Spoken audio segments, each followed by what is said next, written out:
गोला जो होता है वह वृत्त के सदृश ही दिखाई पड़ता है, लेकिन इसका और उसके क्षेत्रफल में 4 गुना का अंतर होता है। वृत्त का क्षेत्रफल पाई आर स्क्वायर होता है, जबकि गोले का क्षेत्रफल जो होता है वह 4 वृत्तों के क्षेत्रफल के बराबर होता है। इसलिए गोला और स्फीयर में भी अंतर है, उनके शेप में भी अंतर है। वृत्त जो होता है वह 2D फिगर होता है, 2 डायमेंशनल होता है, जबकि गोला जो होता है वह 3 डायमेंशनल होता है। जब भी वृत्त की बात की जाती है तो हमें पाई आर स्क्वायर उसका क्षेत्रफल प्राप्त होता है, और वृत्त का क्षेत्रफल सिर्फ निकाला जाता है, हम उसका आयतन नहीं निकाल सकते क्योंकि वह 2 डायमेंशनल होता है। आयतन सिर्फ 3 डायमेंशनल वाले फिगर का ही, वस्तु का ही हम लोग आयतन निकाल पाते हैं। तो गोला जो होता है उसका क्षेत्रफल भी निकाला जाता है और उसका आयतन भी ज्ञात की जाती है। तो गोला जो होता है हमारा 3 डायमेंशनल होता है, एक फुटबॉल के आकार का होता है।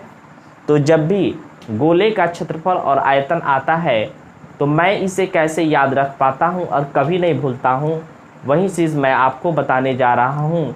वृत्त आएगा तो आप सीधे एक गोल बना दीजिएगा और पाई आर स्क्वायर उसका क्षेत्रफल आप याद रखे हुए हैं। जब गोले की बात आएगा तो आप एक वृत्त बना दीजिएगा और उसको 4 भागों में डिवाइड कर दीजिएगा, और हर भाग में pi r square, pi r square, pi r square और पाई आर स्क्वायर लिख दीजिएगा। जब दोनों और चारों पाई आर देख रहे हैं कि 4 भागों में गोला बट चुका है आपका, और सब में pi r square, pi r square, pi r square लिखा हुआ है, और सब कुछ जब ऐड कर देंगे तो हमें एक गोले का एरिया प्राप्त हो जाएगा। तो गोले का क्षेत्रफल बहुत आसान होता है। अगर यहाँ पे देखिए मैंने लिखा हुआ है वक्र पृष्ठ इक्वल टू सरफेस संपूर्ण पृष्ठ, वक्र पृष्ठ बराबर संपूर्ण पृष्ठ का क्षेत्रफल, अर्थात गोले का जो होता है वक्र पृष्ठ और संपूर्ण पृष्ठ बराबर होता है। कारण इसलिए कि गोले का कोई भी ऊपरी और निचली हिस्सा जो होता है वह ओपन नहीं होता है। ओपन नहीं होगा तो फिर हम संपूर्ण पृष्ठ की बात कहाँ से करेंगे और वक्र पृष्ठ की क्या करेंगे, सारा वक्र पृष्ठ है। तो चलिए हम लोग गोले का वक्र पृष्ठ का क्षेत्रफल पहले निकालते हैं। गोले का वक्र पृष्ठ का एरिया जो होता है वह 4 वृत्तों के क्षेत्रफल के बराबर होता है। जैसे मैंने बताया कि आप एक वृत्त बनाइए और उसको 4 भागों में बांट दीजिए, एक फुटबॉल के खंड के समान दिखाई देगा, और इस चारों खंड में एक एक वृत्त का क्षेत्रफल लिख दीजिए, और आप देखेंगे कि 4 वृत्तों का क्षेत्रफल यहाँ पे प्राप्त होता है। तो हम लिख देंगे वृत्त का क्षेत्रफल जो होता है वह 4 पाई आर स्क्वायर के बराबर होता है। यदि आयतन की बात की जाए तो गोले का जो क्षेत्रफल होता है उसमें बट्टा 3 कर देना है, बस आपका यही एक काम रह गया है, और एक भुजा, एक डायमेंशन को बढ़ा देना है। तो गोले का आयतन कैसे निकाला जाएगा, तो 4 पाई आर क्यू हो जाएगा, और बट्टा में हम लोग 3 से भाग दे रहे हैं।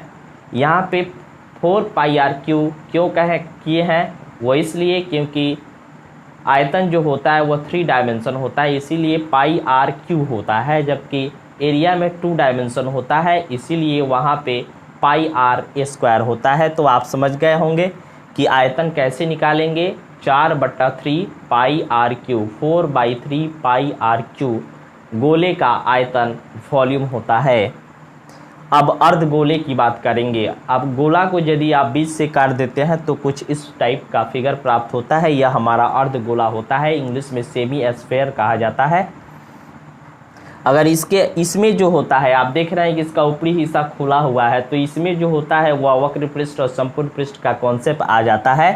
तो हम सबसे पहले वक्र पृष्ठ का एरिया निकालेंगे। इसका वक्र पृष्ठ का एरिया जो होगा वो क्या होगा, तो वक्र पृष्ठ का एरिया अर्ध गोले का निकालना काफ़ी आसान है। हम क्या कर चूँकि हम लोग गोले को ही बीच से काटे हैं, अर्थात 2 भागों में बांटे हैं, तो गोले के क्षेत्रफल को ही, गोले का जो वक्र पृष्ठ निकाले हैं उसका क्षेत्रफल जो प्राप्त हुआ था उसमें 2 से भाग कर देंगे, हमारा अर्ध गोले का भी वक्र पृष्ठ का क्षेत्रफल प्राप्त हो जाएगा। हम देखेंगे कि अर्ध गोले का वक्र पृष्ठ का क्षेत्रफल 4 पाई आर स्क्वायर आया था, और 2 से भाग देते हैं तो हमारा अर्ध गोले का वक्र पृष्ठ का क्षेत्रफल प्राप्त हो जाता है, जो 2 पाई आर स्क्वायर के बराबर होता है। अब अर्ध गोले का संपूर्ण पृष्ठ का एरिया निकालेंगे। तो जब भी हम संपूर्ण पृष्ठ का एरिया निकालते हैं तो सबसे पहले वक्र पृष्ठ के एरिया को लिखते हैं, और उसके बाद जो ऊपर और नीचे एरिया जो खुला होता है उसका क्षेत्रफल हम लोग निकाल देते हैं। तो हम देखते हैं कि अर्ध गोले का संपूर्ण पृष्ठ का एरिया निकालने के लिए सबसे पहले वक्र पृष्ठ का क्षेत्रफल जो हमने यहाँ पे निकाला हुआ है 2 पाई आर स्क्वायर यहाँ पे लिख देंगे, फिर इसमें ऐड कर देंगे इसके ऊपर वाला हिस्सा पाई आर स्क्वायर। इसका सिर्फ ऊपरी हिस्सा ही बाकी था जो मैंने यहाँ पे घेरा हुआ है, इसका एरिया पाई आर स्क्वायर होता है और लिख देंगे।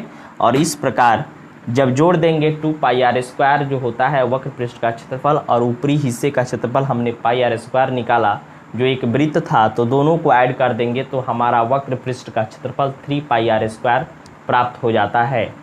उसी प्रकार जब अर्धगोले का आयतन निकालने की बात आती है तो सबसे पहले हम संपूर्ण गोले का आयतन लिख देंगे और उसको 2 से भाग कर देंगे, क्योंकि संपूर्ण गोले का आयतन 4/3 पाई आर क्यूब होता है और उसी गोले का आधा भाग होता है तो उसका आयतन भी आधा होगा।